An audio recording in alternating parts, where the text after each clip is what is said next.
Nous avons sélectionné certains de mes enseignements préférés sur la relation avec Dieu et la relation avec soi-même. Aujourd'hui, je veux focaliser sur la relation avec les autres. Et après le programme, allez à notre page Facebook et faites-moi savoir ce que vous avez retiré de l'enseignement. Maintenant, commençons à parler des relations.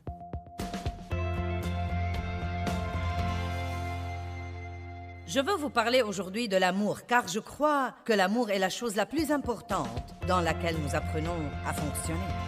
Ce n'est pas important que je sois connue comme une oratrice ou que vous soyez connu comme un grand chanteur ou que quelqu'un d'autre soit connu comme l'homme d'affaires le plus grand au monde. L'important, c'est que nous aimions les autres et que chaque fois que nous côtoyons les autres, ils sentent que quelque chose a été ajouté à leur vie parce que nous étions là.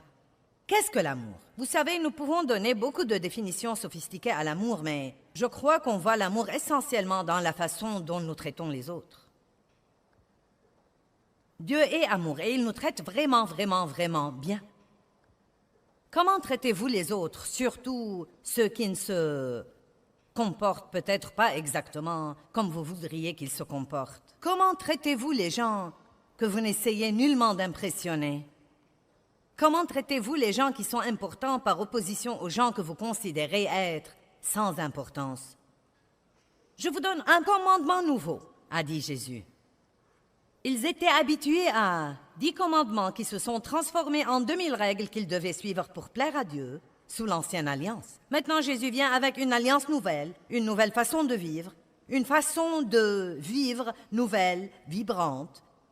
Et il dit, je vais vous donner un commandement nouveau, et le voici. Aimez-vous les uns les autres, comme je vous ai aimé. Vous aussi, aimez-vous les uns les autres. À ceci, tous connaîtront que vous êtes mes disciples, si vous avez de l'amour les uns pour les autres. Amen. Il dit, voici ce qu'il vous faut pour témoigner. Voici ce qu'il vous faut pour mener les perdus à une nouvelle vie avec Christ. Sortez et allez là, dans votre partie du monde, et aimez les gens. Donc, allez là. Ne faites pas que parler à tout le monde. Ne faites pas que prêcher à tout le monde. Oui, prêchez, mais seulement quand il le faut, utilisez les mots. Mais la plupart du temps, laissez votre vie prêcher. Allez! Oui, prêchez tout le monde, mais n'utilisez les mots que quand il le faut. Le reste du temps, laissez votre vie être un sermon. Soyez une épître vivante pour tout le monde. Faites-vous un club de donateurs secrets et soyez-en le président. Amen. Soyez un espion pour Dieu. Sortez tous les jours et regardez. Et ensuite, dites à quelques personnes, je veux aider cette personne, mais je n'ai pas assez pour le faire tout seul. Voulez-vous m'aider à aider quelqu'un? Vous pouvez aller au travail et avoir 3 autocollants de poissons sur votre voiture et klaxonner si vous aimez Jésus, et vous séparer de tout le monde tous les jours et vous asseoir dans un coin et écoutez votre magnétophone et vous comporter comme si vous étiez meilleur que les autres. Mais la meilleure chose à faire, c'est de donner l'exemple. Ensuite, la personne qui vous a peut-être le plus maltraité, quand vous apprenez que sa voiture est en panne, soyez celui qui va lui dire « Je serai heureux de passer te prendre le matin au travail si tu as besoin qu'on t'emmène. » Eh bien, pourquoi devrais-je faire ça après la façon dont elle m'a traité? Eh bien, parce que vous êtes un représentant de Dieu et c'est ce qu'il aurait fait à votre place parce qu'il fait lever son soleil sur les méchants et sur les bons. Maintenant, si vous vous comportez comme ça, c'est un peu dur pour vos sentiments. Vous devez ravaler votre fierté. Vous devez vous débarrasser de la vengeance. Maintenant, à l'instant où vous dites à cette personne « Je serai heureux de passer te prendre », elle sait comment elle vous a traité. Et tout de suite, maintenant, vous la déconcertez parce qu'elle ne comprend pas. Maintenant, tout à coup, si vous avez vraiment un autocollant sur votre voiture, il pourrait avoir un peu de sens. Autrement, ça n'a aucun sens du tout. La chair est égoïste par elle-même.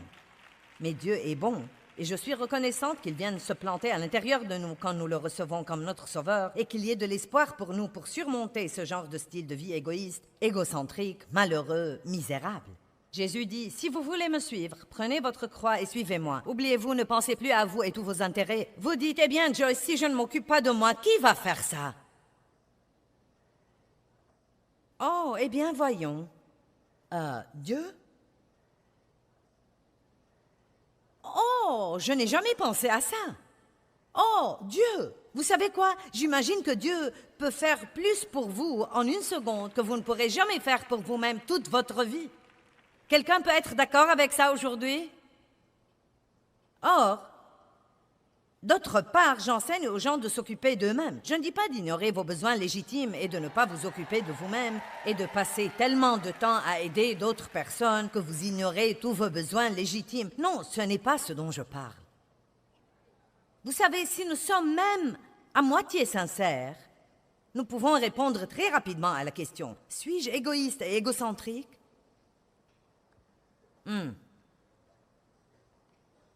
Romains 5,5 dit « L'amour de Dieu est répandu dans nos cœurs par le Saint-Esprit. » Donc vous avez l'amour de Dieu en vous. Il est au tréfonds de votre esprit avec l'autre fruit de l'esprit. Vous en êtes rempli.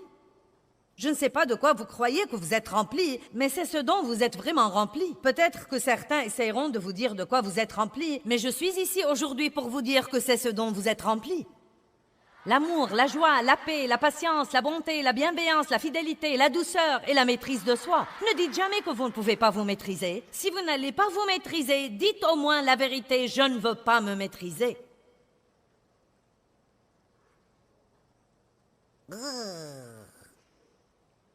Nous aimerions mieux penser, je n'y peux rien. Non, Dieu nous a équipés pour la victoire. Il nous a équipés pour aller dans le monde. Maintenant, il se peut que vous ayez une faible maîtrise de soi car vous ne l'avez pas utilisée.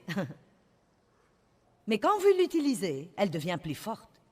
Il se peut que vous soyez faible à montrer l'amour parce que vous n'avez pas focalisé là-dessus tant que ça. Mais vous avez la graine de la grandeur à l'intérieur de vous. Et je dis la grandeur parce que c'est ce qui rend en fait la personne vraiment grande. Non pas ce que nous faisons dans le monde, mais la façon dont nous traitons les gens. Vous voulez être une personne puissante? Marchez dans l'amour. Vous voulez que vos prières soient exaucées? Marchez dans l'amour. Vous voulez être heureux et satisfait et content? Marchez dans l'amour. Vous voulez une vie sociale merveilleuse? Marchez dans l'amour. Allez, vous voulez accroître votre joie? Marchez dans l'amour.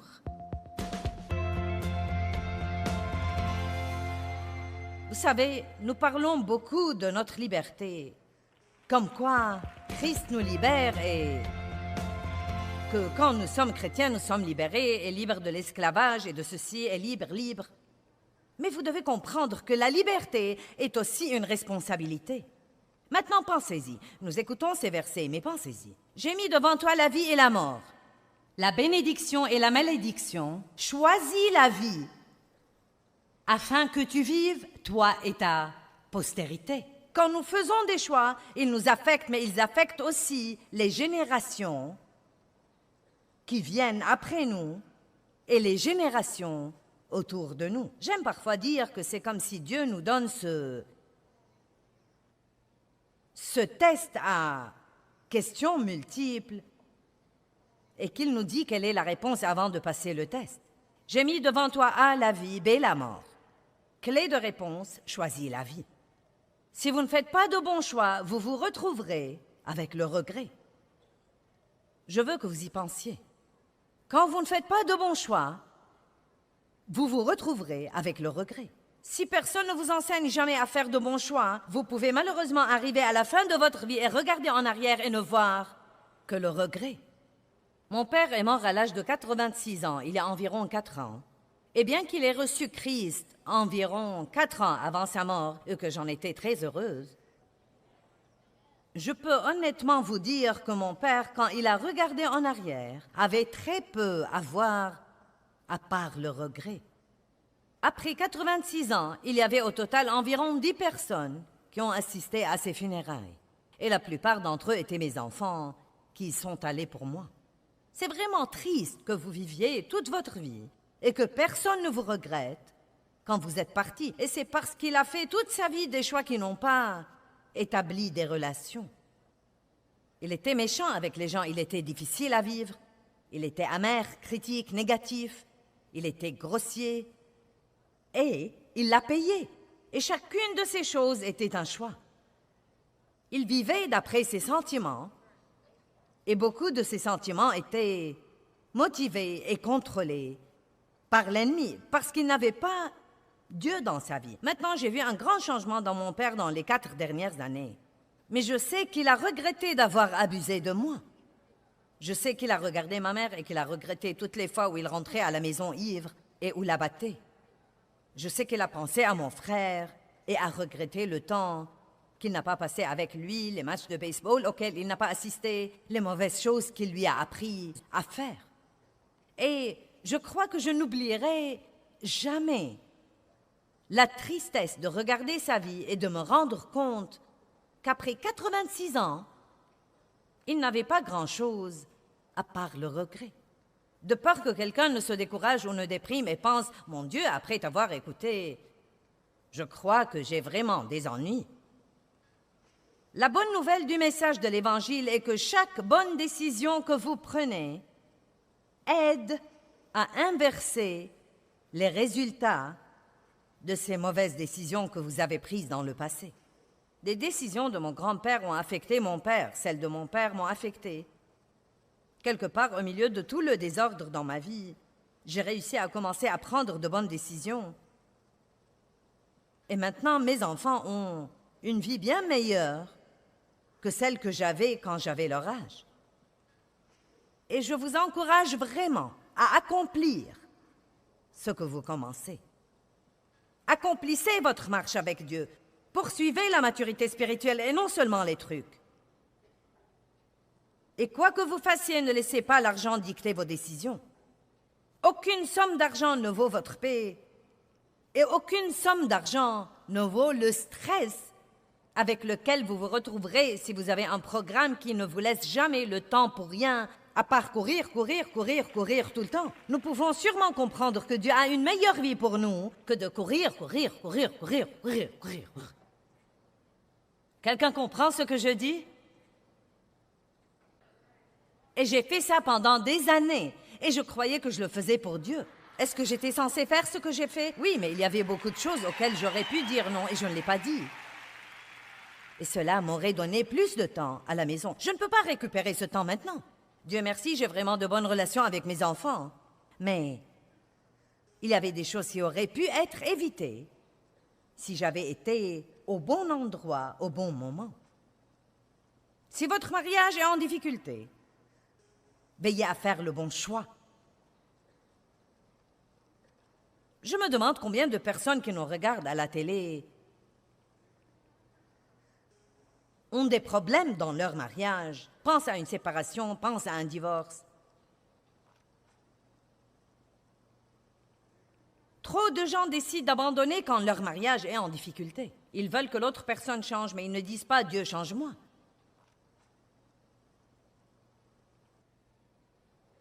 Et n'éteignez pas cette télévision. Ne pensez même pas à changer de chaîne parce que je dis quelque chose que vous ne voulez pas écouter. Demandez-vous si c'est vrai ou non. Eh bien, Joyce, tu ne... Allez maintenant, ne vous fâchez pas contre le messager. Ne jetez pas votre mariage à la poubelle si rapidement. L'herbe n'est pas vraiment plus verte de l'autre côté, vous devez la tondre également.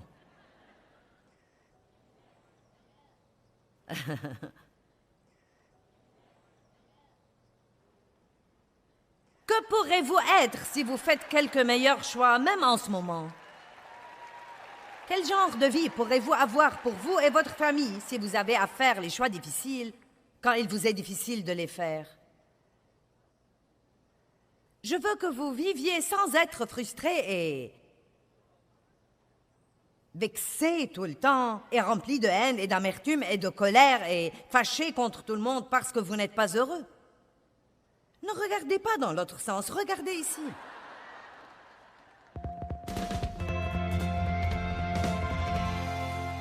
Je me souviens quand Dieu m'a dit « Tu n'es pas heureuse parce que tu es égoïste », Et je prêchais depuis longtemps. Eh bien, je prêche l'amour tout le temps. Vous pouvez prêcher l'amour tout le temps, cela ne veut pas dire que vous marchez dans l'amour. J'ai dû faire face à ça et passer les 15 années suivantes à apprendre ce qu'est l'amour. Et ce n'est pas juste un sermon, c'est un style de vie que nous vivons. Jacques 4 est un passage qui m'a changé la vie. Je voudrais partager avec vous les 3 premiers versets. D'où viennent les conflits, les dissensions et les querelles? Et comment les combats, les disputes et les luttes commencent parmi vous? J'aime vraiment ça. Pourquoi toutes ces brouilles, dit-il? Tout le monde a un compte à régler et est en colère à cause de quelque chose. Lutte et conflits et querelles et disputes et colère et amertume. D'où vient tout ça? N'est-ce pas de vos désirs sensuels qui combattent toujours dans vos membres? Maintenant, faites attention. Vous êtes jaloux et vous convoitez ce que possèdent les autres. Savez-vous à quel point...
C'est vexant. À quel point c'est frustrant et troublant de voir ce que Dieu fait pour tous les autres au monde et de le comparer par après à ce qu'il fait pour nous. Allez, je veux que quelqu'un dans cette salle comprenne que Dieu a un plan unique, un plan exclusif, génial, étonnant pour chacun de nous. Et ne prenez pas une attitude aigre et négative et ne dites pas « Eh bien, s'il avait un si grand plan pour moi, pourquoi est-ce que je ne le vois pas ?» Ne jalousez jamais quelqu'un d'autre. Demandez à Dieu ce que vous voulez et fiez-vous à lui pour vous le donner de la bonne façon et au bon moment. Et fiez-vous à lui pour ne pas vous le donner si ce que vous demandez n'est pas ce que Dieu a de mieux pour vous. Si seulement je pouvais chanter comme toi. En fait, je crois que je chante mieux que toi et que je suis celui qui devrait être là-haut et non pas toi. Je me souviens quand je donnais ma petite étude de Bible à 20 personnes à la maison et je faisais ça depuis 5 ans et j'avais une si grande vision et j'en avais ras-le-bol des petites choses. Ne méprisez pas le jour des petits commencements. Je voulais quelque chose de vraiment grand, de grand. Parce que je manquais d'assurance à l'époque et je ne savais pas qui j'étais en Christ. Et j'essayais toujours de surmonter toute la honte et le blâme de mon passé et la culpabilité et la condamnation que j'avais. Et j'avais besoin de quelque chose de grand à l'extérieur pour m'aider à me sentir mieux. Et Dieu n'allait pas me le donner avant que les choses ne soient réparées à l'intérieur. Parce que si Dieu nous donne des tas de trucs à l'extérieur et que nous n'avons rien à l'intérieur, à ce moment-là, la première tempête qui viendra nous emportera. Vous voyez, j'aime ce que je fais. Je l'apprécie, mais je ne sais pas. Peut-être que je ne pourrai pas le faire toute ma vie. Mais croyez-moi, ça n'enlève rien à ma valeur. Car notre valeur est en qui nous sommes en Christ et non pas en ce que nous faisons. Et croyez-moi, si vous n'apprenez pas ça, vous serez dans le pétrin, car aussi merveilleusement que vous fassiez ce que vous faites, le jour viendra où quelqu'un d'autre le fera mieux que vous. Aussi vite que court un coureur, quelqu'un d'autre battra son record. Aussi vite que nage un nageur, quelqu'un d'autre battra son record. Aussi nombreux que soient les CD qu'un chanteur vend, aussi nombreux que soient les disques d'or qu'il obtient, quelqu'un d'autre viendra battre son record.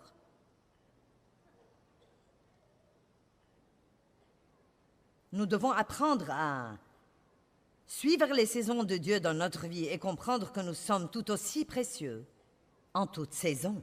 Allez, il est temps que nous nous aimions nous-mêmes. Romains 12 dit que nous sommes nombreux, mais que nous faisons tous partie d'un seul corps. Nous avons tous des fonctions différentes, mais nous faisons néanmoins partie d'un seul corps. Et ensuite, il dit que certains sont ceci et sont cela et sont quelque chose d'autre. Nous parlons de notre corps physique qui est l'exemple que Dieu utilise. Mon corps physique a beaucoup de parties différentes, mais elles ne sont pas pareilles. Elles ne se ressemblent pas et n'ont pas la même fonction. Certaines parties ont certains privilèges que d'autres parties n'ont pas. Certaines parties sont plus visibles que d'autres. Et quel gâchis ce serait si la jalousie régnait sur toutes les parties de notre corps. Vous voyez, nous devons travailler ensemble. De temps en temps, je m'achète une nouvelle paire de chaussures qui est un peu difficile à mettre. Et on lutte avec...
ça. Et vous savez, c'est étonnant pour moi car ma main vient immédiatement au secours et aide là. Et vous savez, j'ai une jolie bague là. Et mon doigt a l'occasion de la porter, mais c'est mon œil qui la voit. Mon doigt n'a jamais vu cette bague.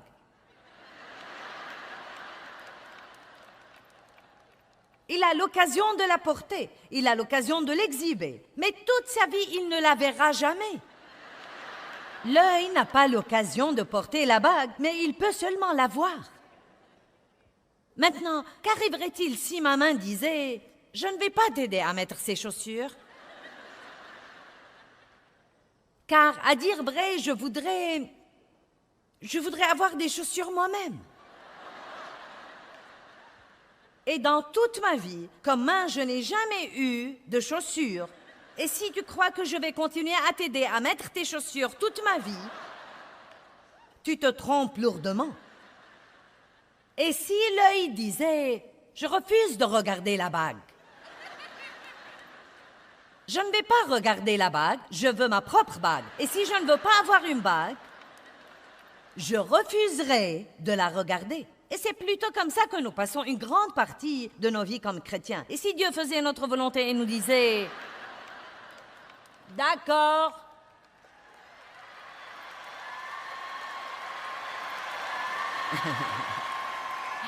non, mais nous ferions mieux d'espérer que Dieu ne nous donnera pas certains des trucs que nous demandons.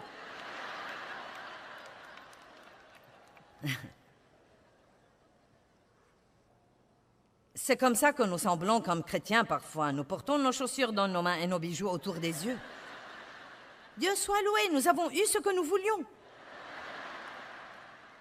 Mais le problème est que j'ai mes bijoux sur mes yeux et que je ne peux pas voir où je vais. Je rentre dans les trucs, je fais mal aux gens. Je crois que l'assurance nous libère de tout ça. Je ne suis pas obligée d'avoir ce que vous avez. Je peux être heureux sans cela. Je ne suis pas obligée de faire ce que vous faites. Vous n'êtes même pas obligé de m'aimer pour que je sois heureuse, car ma joie n'est pas basée sur ce que vous pensez de moi. Elle est basée sur qui je suis en Christ.